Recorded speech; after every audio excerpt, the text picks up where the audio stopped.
तो पहले तो जो पति होता है गुड़गांव में रखता है, दिल्ली में रखता है, कई सालों तक रखता है, मान के चलो 2021 से 2022, 23, 24, 3-4 साल तक रखता है। उसके बाद जब उसका मन भर जाता है तो अपनी गर्लफ्रेंड को यानी अपनी बीवी को लेकर के कहाँ चला जाता है, मेरठ के सठला गाँव। मेरठ के सठला गाँव में जा करके वहाँ पे वो अपने कमरे के अंदर बंद कर देता है, उस पर दबाव बनाता है। अगर सच में तुम मेरी प्यारी बीवी हो, अगर तुम मेरी प्रेमिका हो, तुम मेरी सगी हो, मेरे को बहुत प्यार करती हो, तो तुम मेरे पिता से मेरे पिता को खुश करो, मेरे पिता से संबंध बनाओ। मेरे पिता से संबंध बनाओगी तो मुझे जन्नत मिलेगी। उसके बाद पिता से संबंध बनवाने के बाद फिर वो अपने भाई 3-4 भाई को आगे कर देता है और मुंह दबा करके कहता है अब तुम मेरे भाई से संबंध बनाओ।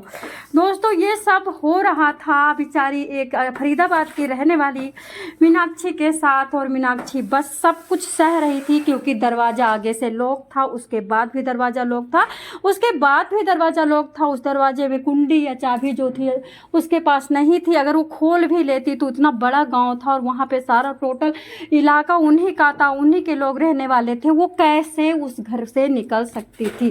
दोस्तों जब वो धीरे धीरे 1-2 साल बाद निकलने वाली हुई, जब पड़ोस में देखा तो पड़ोस में भी यही हो रहा था। पड़ोस में उसको 5 लड़कियां ऐसी मिली जो कि दुल्हन है वहाँ की बहू है, वहाँ के घर की नौकरानी से बदतर उनकी ज़िंदगी है।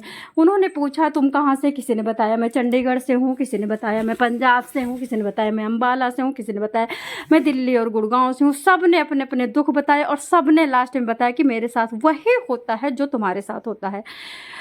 दोस्तों मीनाक्षी का दर्द सुनकर के आंखों में आंसू लेकर के जिस तरह से रिपोर्टर बोल रहा है तो यही लगता है कि एक बार अजाब जरूर है, मतलब अजाब मंजूर है लेकिन ये ज़िंदगी मंजूर नहीं है, जहाँ पे जो पति की आपका नाम अपने हाथों में लिखाए और उसके बाद अपने सीने में आपका नाम लिखाए, दिल बनाए, दिल में आपका नाम लिखाए, उसके बाद 2-3 साल बाद चूस करके खून खा करके पी करके पूरी तरह से उसके बाद अपने बाप के पास झोंक दे। आप बताओ अगर आपका बहुत प्यारा पति होगा और अपने घर को लात मार करके, अपनी माँ को लात मार करके, अपनी जाति को लात मार करके, और सबसे बड़ी बात अपने वसूलों को लात मार करके तुम जब पढ़ाई लिखाई छोड़ करके भागोगे किसी बॉयफ्रेंड के साथ और वो बॉयफ्रेंड आपके साथ ऐसा करेगा तो आपके दिल पे क्या बीते। देख मीनाक्षी का दर्द सह नहीं जा रहा है।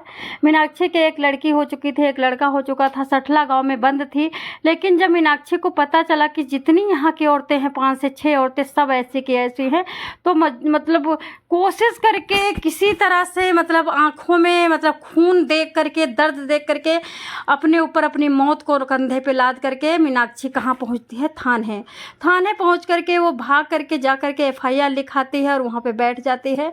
उनके साथ पुलिस वाले इतना अच्छा व्यवहार करते हैं, पुलिस वाले कहते हैं कि ठीक है तुम यहीं बैठो, जा करके तुरंत के तुरंत साहिल को गिरफ्तार करते। दोस्तों ये जो साहिल है हिंदू लड़का था, हाथ में कलावा था, उसके बाद आंख में सुरमा था, मुंह में पान था, और उसके बाद त्रिशूल पहन करके, गदा पहन करके ओम नमः शिवाय का जाप करता हुआ, लेकिन इसका नाम होता है फहीम। 32 साल का फहीम था, 22 साल की मीनाक्षी थी।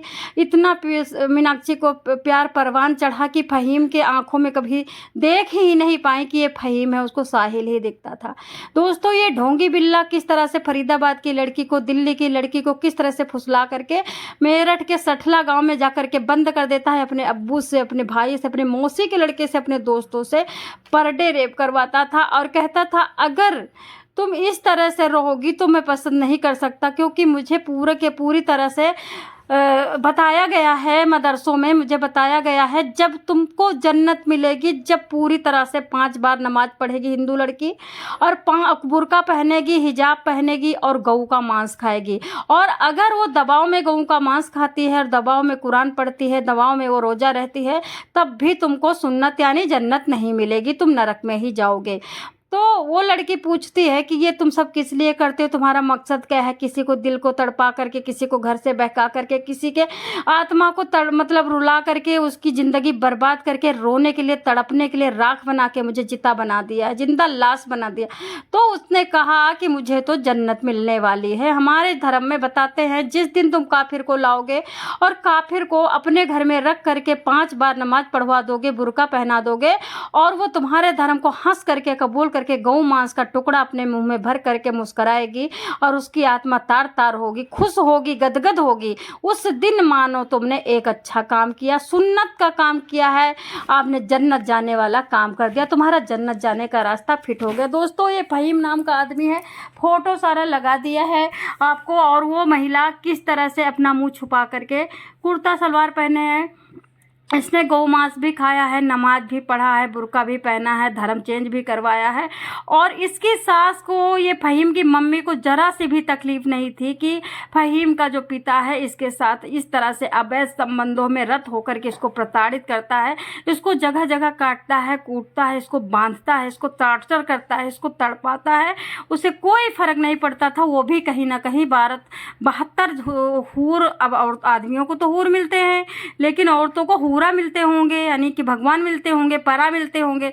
जैसे आदमियों को परी मिलती है वैसे औरतों को परा मिलते होंगे। तो ये परा जाने के लिए, परा को पाने के लिए अपने पति को इतने गहरे गर्त में ढकेल रही थी। कहते हैं कि औरत मर्द की दोस्त होती है, माँ होती है, गुरु होती है, एक सहूलियर कास होती है, साथी होती है, सलाहकार होती है, एक अच्छी सजेशन होती है, काउंसलर होती है। लेकिन ये जो मीनाक्षी की सास थी यानी कि फहीम की माँ, पूरी तरह से डायन का रूप अवतार लेकर के परा के इंतजार में अपने पति को उस बेचारी हिंदू लड़की के साथ नरक भोगने के लिए छोड़ रही थी। दोस्तों लोगों का कहना है अभी अखिलेश यादव की बेटी की इज्जत तार तार की जा रही है। अखिलेश यादव धाड़ से उठर के आते हैं और बहुत बड़े एएनआई न्यूज हो, चाहे इंडिया न्यूज हो, चाहे फिर आज तक हो, सब पे चीख चीख के कह रहे हैं कि योगी के पत्नी है ना मोदी के पत्नी है, वो हमारी बेटी को मजाक करवा रहे हैं। मैं अखिलेश यादव से पूछना चाहूँगी, आपके कुकर्मों का फल आपकी बेटी भोग रही है, आपको समझ में नहीं आता है? जब यहीं से एक बंदा चीखता है, चिल्लाता है, संतोष ऐसा ही कहता है पंडित की लड़कियों का साथ ये करूँगा, तब तुम बोलते हो? तुमने बोला नहीं? बोला ना? तो हम कहते हैं कि तुम जैसा करोगे वैसे तुम्हारे बाप का पाप जो होता है वो बेटा भोगता है, बेटा को जो पाप होता है वो उसका बेटा भोगता है। गांव में कहावत कहेगी, बाढ़ है खेती अपने कर्मा और बाढ़ है पुत्र पिता के धर्मा। ठीक है दोस्तों, आप लोग क्या कहोगे मीनाक्षी के लिए?